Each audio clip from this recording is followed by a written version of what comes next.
প্রিয় শিক্ষার্থীরা আসসালামু আলাইকুম। ভার্সেটাইল টি একাডেমি পক্ষ থেকে তোমাদের স্বাগত। এই মুহূর্তে আলোচনা করব 2026 সালে এসএসসি পরীক্ষার পূর্ণ বিন্যাসকৃত পাঠ্যসূচি নিয়ে। বিষয় হচ্ছে রসায়ন, বিষয় কোড 137। প্রিয় শিক্ষার্থীরা, তোমরা জানো 2026 সালে যারা এসএসসি পরীক্ষা দেবে তাদের জন্য পুরনো কারিকুলাম নির্ধারিত এবং নতুন কারিকুলাম বাদ দেওয়া হয়েছে। পুরনো কারিকুলাম নির্ধারণ করে এনসিটিবি একটা সংক্ষিপ্ত সিলেবাস প্রকাশ করেছে, অর্থাৎ বিভাগ বিভাজন থেকে যারা সায়েন্স গ্রুপে তাদের গ্রুপের সাবজেক্ট রসায়ন, এই রসায়নে আজকে কি কি থাকছে এবং কি কি থাকছে না, এবং কি কি পড়তে হবে আর কি কি পড়তে হবে না, এবং কোন কোন অধ্যায়গুলো বাদ দেওয়া হয়েছে এবং কোন কোন অধ্যায়গুলো দেওয়া হয়েছে 2026 সালে, এগুলো পড়ে তারপরে এসএসসি পরীক্ষা দিতে হবে। সেগুলো নিয়ে এখন এই ভিডিওর মধ্যে সুন্দরভাবে বিশ্লেষণ করে দেব।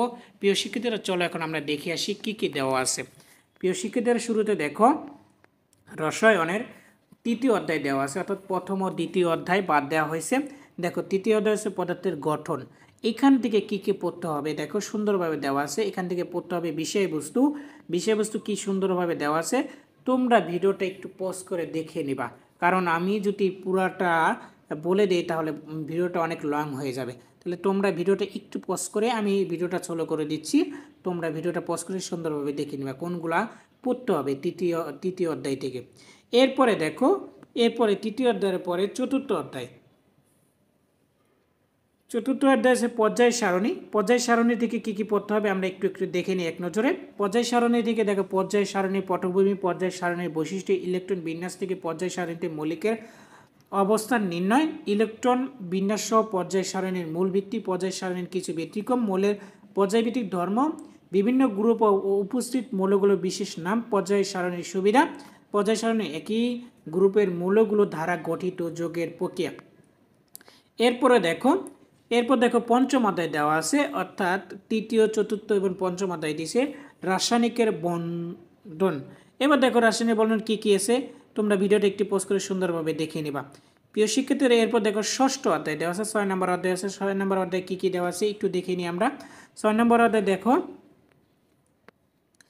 বিষয়বস্তু কি কি আছে একটু কষ্ট করে ভিডিওটা পোস্ট করে দেখে নিতে পারবা।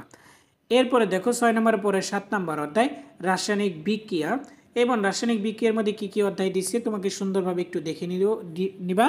দেখো এখানে রাসায়নিক বিক্রিয়া কি বলছে, রাসায়নিক বিক্রিয়ার মধ্যে বিষয়বস্তুগুলো কি একটু সুন্দর করে ভিডিওটা পোস্ট করে দেখে নিও। এবার দেখো সর্বশেষ যেটা আছে একাদশ অধ্যায়, অর্থাৎ 6 নম্বর অধ্যায়। তোমার 6 নম্বর অধ্যায়ের 7 নম্বরের পরে দেখো 11 নম্বর অধ্যায়, অর্থাৎ 7, 8, 9, 10 এই 3টে অধ্যায় বাদ দেওয়া হয়েছে। তারপর 11 নম্বর অধ্যায় দিচ্ছে দেখো খনিজ সম্পদ জীবনাশয়। এই অধ্যায়ের আংশিক বিষয়বস্তু পাঠ্যসূচিতে অন্তর্ভুক্ত করা হয়েছে, অর্থাৎ আংশিক দিচ্ছে। আংশিকের মধ্যে কী কী আছে একটু দেখে নিই আমরা। এই দেখো ভিডিওটা একটু পোস্ট করে সুন্দরভাবে দেখে নিবা। প্রিয় শিক্ষার্থীরা, ভিডিওটা এই পর্যন্তই ছিল। পরবর্তী ভিডিও চ্যানেলটিকে সাবস্ক্রাইব করবা এবং পেজকে ফলো দিয়ে রাখবা। প্রিয় শিক্ষার্থীরা, দেখো ব্যবহারিক, এটার একটা ব্যবহারিক আছে, সেটা নিয়ে কি আমি একটু আলোচনা করব। ব্যবহারিকের পাঠ্যসূচি হচ্ছে দেখো অধ্যায়গুলো দেওয়া আছে। ব্যবহারিকের চতুর্থ অধ্যায় সারণী পর্যায়, এবং পঞ্চম অধ্যায় রাসায়নিক বন্ধন, এবং ষষ্ঠ অধ্যায় মূলের ধারণা ও রাসায়নিক গণনা, অর্থাৎ ব্যবহারিতে এই 3টে অধ্যায়। এবং এখানে 6টা অধ্যায় আছে, এই 6টা অধ্যায় থেকে 9টা প্রশ্ন আসবে, যে কোনো 7টার অ্যান্সার করতে পারবা। ভিডিওটা বেশি বেশি করে বন্ধুদের মাঝে শেয়ার করে দাও, যাতে তারা 2026 সালে সুন্দর একটা রেজাল্ট করতে পারে এবং কি এই সংক্ষিপ্ত সিলেবাস দেখে পূর্ণাঙ্গ একটা কি প্রস্তুতি নিতে পারে। পরবর্তী ভিডিও পেতে অবশ্যই চ্যানেলটিকে সাবস্ক্রাইব করবা এবং পেজকে ফলো দিয়ে রাখবা। আল্লাহ হাফেজ, আসসালামু আলাইকুম।